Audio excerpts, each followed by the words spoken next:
এই হচ্ছে আমার আজকের ডিনার। আর আজকের ডিনারে আমি আমার ফেভারিট একটা খাবার বানাবো, আর সেইটা হলো হটপট। আজকে তো আর ডিটেলস ভিডিও দিব না, আজকে জাস্ট একটু দেখিয়ে দিলাম আমি আজকে হটপটে কি কি ইউজ করছি। ডিটেলস ভিডিও কিন্তু আমার ইউটিউব চ্যানেলে আপলোড করা আছে, তো যারা যারা চান আমার আগে যে হটপট বানিয়েছে সেই ভিডিওটা দেখে নিতে পারেন।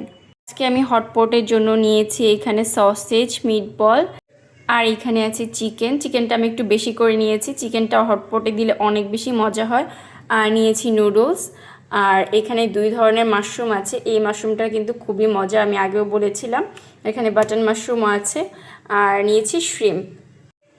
আর এই হচ্ছে হটপটের ব্রথটা, তো আমি কিন্তু এই ব্রথটা ইউজ করি।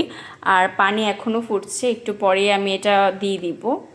এই ব্রথের মশলাটা কিন্তু খুবই মজার, আমি আগেরবার এইটাই ট্রাই করেছিলাম, তাই এবার এইটা নিয়ে এসেছি।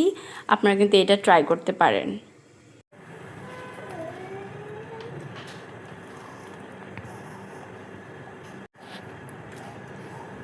অল্প করে দিচ্ছি, কারণ হচ্ছে সবগুলো একসাথে দেওয়া হবে না। সব দিলাম না, পুরোটা ভিজবো, পরে আবার ভিজাবো।